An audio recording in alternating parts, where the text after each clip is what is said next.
Hi friends, Mindy here. I have a different sort of project for you today. I am going to be using my Artist Almanac calendar. This is the 2022 version. This is a collage fodder resource and daily calendar. As you can see, when mine got here, it was a little bit late. I was actually just happy to get my hands on one of them, but my first few pages were already torn off, which is no big deal because you tear them off anyway. But basically, it's a compilation of different artists' work throughout the year, and then you can kind of use it, tear it off, and then in turn turn it into collage fodder for your own artwork. So what I'm going to do, I really liked January 1st. Just the colors and everything is just really my jam.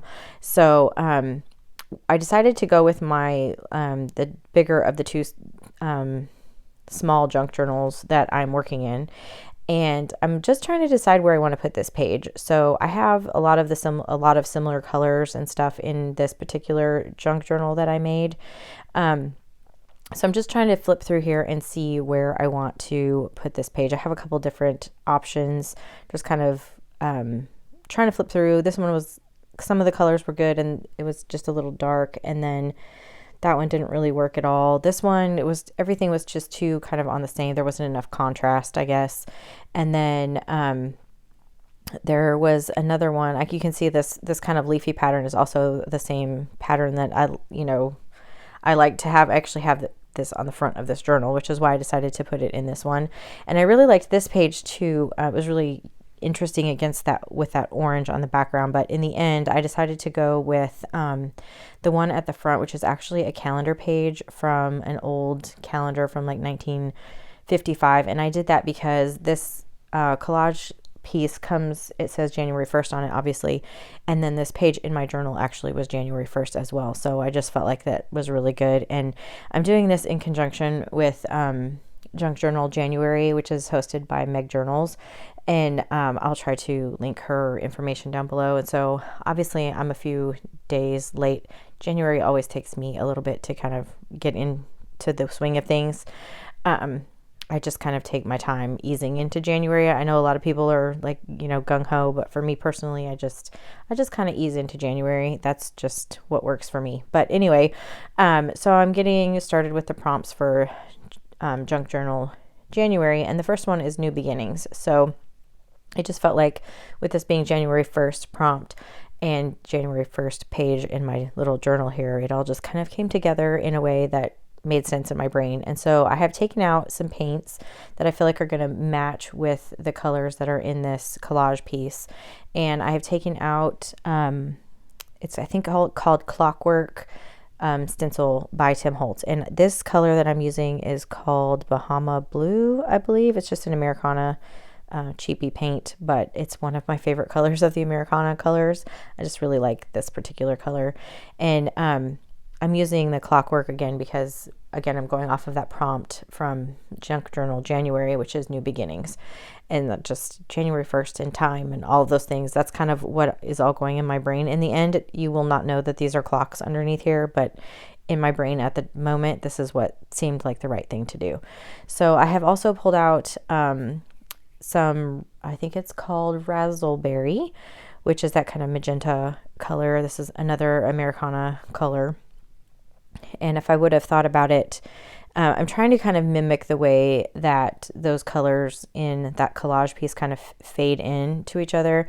And so I'm going to be gluing that page down. And so I'm going to be trying to kind of mimic the colors and the textures and the things that are going on in that collage piece to make it kind of blend into the background on this page that I already have.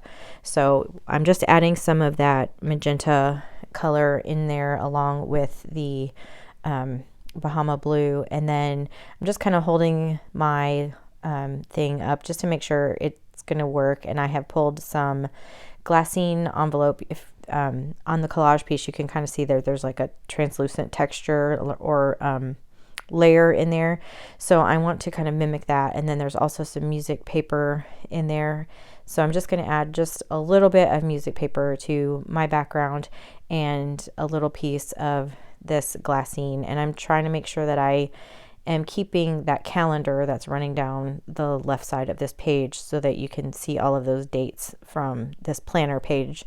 And I'm just gluing everything down with, I used a Yoo-Hoo glue stick to glue all of those pieces down.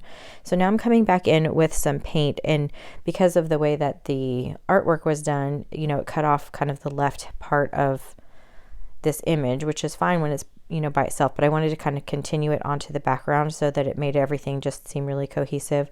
So I pulled in that same Bahama blue and then I think it's cobalt turquoise, just a little bit of that darker color there. And I'm just extending kind of the leaf shape, making it all, you know, round instead of where it got cut off from the paper, just to try to go ahead and add, again, I'm trying to make these two pieces blend in so that it seems like it's all one thing. Not that I want to take credit for this artist's collage, but just trying to make it seem like one cohesive piece. And so I even add some of, you know, take some of the paint from my stenciling up onto the collage piece as well, just to kind of bridge the gap between those two pieces. So I just am just painting a little bit of area, just pulling the image from the clock kind of onto the layer with the calendar page. And now I am taking a fan brush, and I took that raspberry color again and I watered it down just a little bit, and I'm making splatters. And this is going to be something that unifies it also, because it's going to spread from the collage piece onto my background page, and that's just going to make everything seem like it's one cohesive piece. And so I'm going to do that with this raspberry color, and then I'm also going to do that with the Bahama blue color, just creating some splatters that are going across the whole piece. And that's what I'm doing here, except I'm just doing this with my round brush instead of the fan brush. And then I dried everything, and I'm taking a pen. This is like a Micron pen, but it's a different brand. But I'm just going around now those leaf shapes, because there were lines you could see on the artwork. And so I'm just, where I painted over kind of the edge, I want to make sure I have those continuous lines. And then in the background, there's like some kind of scribbly writing. So I'm doing that into the background of my piece as well, and just mimicking the sketchy lines. And this is where I'm doing like the kind of sketchy writing that's in there, just making kind of some random marks and, you know, illegible words. But I'm doing that in the background so that it makes everything seem just, again, really cohesive. And then there's also some little art marks that look to me like graphite. So I have, this is actually a water soluble graphite, but I'm just making the actual marks. I'm not going to activate that with any water. I'm just going to leave it. And I just am adding those again to the left side of the page, and the top and the bottom, even over the edge, just to make sure everything looks like it goes together. There's also some white lines kind of outside of the image. So I'm taking a Uni Posca paint pen, and I'm going around some of the stenciled images. I'm going back around the image, the collage paper. I'm adding some down at the bottom, just adding, just extending some of the lines and different things. And there's this one section right here where my finger is. There's this corner that has like, it's really white, and then where it's glued down to the kind of yellowed page, you can kind of tell that those two are not really one big piece. So what I did is I just took some gesso on a little makeup sponge, and I just kind of sponged over the edge onto the background, and then I went back over the marks that I had made with some color, and that just kind of spreads that white from the corner of that collage page onto the background, and just makes everything seem more purposeful, I guess, in that way. And so you can kind of see, I'm just going to go around and just add a little bit more of the little scribbly lines and just some other things to kind of little marks. I went in with an actual pencil here and did some more like just scribbly writing and art marks and everything, just to make everything seem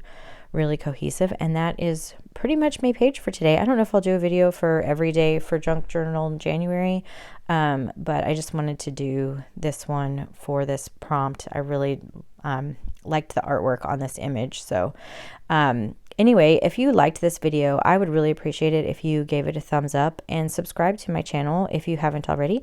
And until next time, bye-bye.